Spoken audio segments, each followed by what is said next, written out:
Hey guys, welcome back to my channel Pragya Villa. இன்னைக்கு நம்ம வீடியோல ஈவினிங் ஸ்நாக்ஸ் ஒரு பார்க்க போறோம்.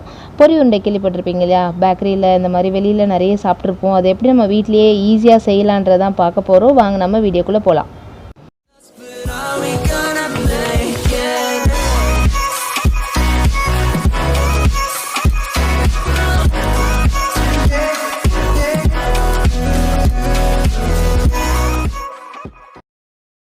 இதுக்கு நான் 1.5 கப் அளவுக்கு வெல்லம் எடுத்து வச்சுருக்கேன்.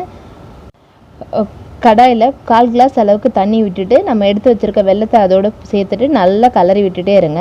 ஸோ வெல்லம்னு பார்க்கும்போது கண்டிப்பாக டஸ்ட் இருக்கும். நம்ம வெல்லம் நல்லா கரைஞ்சதுக்கப்புறம் அது ஒரு முறை ஃபில்ட்ரு பண்ணிவிட்டு மறுபடியும் நம்ம அதோட கடாயிலே ஆட் பண்ணிவிட்டு நல்லா கிளறி விட்டுகிட்டே இருக்கணும். இது ஒரு 10 மினிட்ஸ் போல் நம்ம கைவிடாமல் கிளறிட்டே இருக்கணும். பதம் எப்படி பார்க்குறதுனா, ஒரு பவுலில் கொஞ்சமாக தண்ணி எடுத்துக்கோங்க.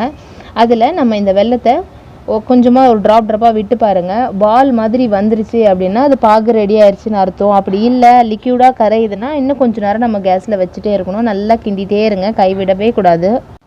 வெல்லத்தை ஆட் பண்ணுறேன். எப்படி பால் மாதிரி நிற்குதுன்னு பாருங்கள். நம்ம கையில் எடுத்தால் நம்ம சாக்லேட் நம்ம நார்மலாக எப்படி எடுப்போம் அந்த மாதிரி ஒரு ஃபீல் வரும்.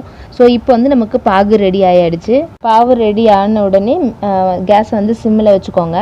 நம்ம பொரி பார்த்திங்கன்னா ஒரு பெரிய கப்பில் 1.5 கப் அளவுக்கு எடுத்து வச்சுக்கோங்க. நமக்கு மிக்ஸ் பண்ணிவிட்டு இன்னும் தேவைன்னா கூட நம்ம ஆட் பண்ணிக்கலாம். ஸோ இதில் நான் ஆட் பண்ணுறேன். நல்லா மிக்ஸ் பண்ணி விட்டுட்டே இருங்க.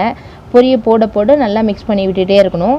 ஸோ இந்த கலர் வேணும், உங்களுக்கு எவ்வளோ ஸ்வீட்னஸ் வேணுமோ அந்த அளவுக்கு நம்ம பொரி ஆட் பண்ணிக்கலாம், இல்லை கொஞ்சமாகவும் ஆட் பண்ணிக்கலாம். பட் வந்து உங்களுக்கு எவ்வளோ ஸ்வீட்னஸ் வேணுமோ அதை பொறுத்து தான் நம்ம பொரி ஆட் பண்ணுறோம் இதில். ஸோ எனக்கு தேவையான அளவுக்கு நான் பொரி இதில் ஆட் பண்ணிட்டேன். இந்த பதத்துக்கு நல்லா மிக்ஸ் பண்ணி விட்டுருங்க. வெல்லம் நல்லா பொரியில் மிக்ஸ் ஆகணும். இப்போ வந்து கேஸ் ஆஃப் பண்ணிவிட்டு அதே சூட்டோட நம்ம கையில் வந்து உருண்டையாக எடுத்து பிடிச்சிக்கலாம். எவ்வளோ சைஸ் வேணுமோ அந்த சைஸில் பிடிச்சிக்கோங்க. ரொம்ப கேர்ஃபுல், இதுதான் மெயின். வந்து சூடாகவே நம்ம வந்து இதை வந்து உருண்டை பிடிக்கணும். அப்போ தான் இது வந்து உருண்டையாக வரும், இல்லைனா உதிரியாக போயிடும். எவ்வளோ சூடாக இருக்கணுமோ அவ்வளோ சூடாக பிடிச்சாதான் அது வந்து கெட்டியாக இருக்கும். ஸோ ஈஸியாக எவ்வளோ குயிக்காக ரெடி பண்ணுறக்கூடிய ஒரு பொரி உருண்டை தான் இது. ஸோ நம்ம எப்போ வேணாலும் செஞ்சு ஸ்டோர் பண்ணியே வச்சுக்கலாம். இது வந்து ரொம்ப ஈஸியாக பசங்களுக்கு ரொம்பவே பிடிக்கும்.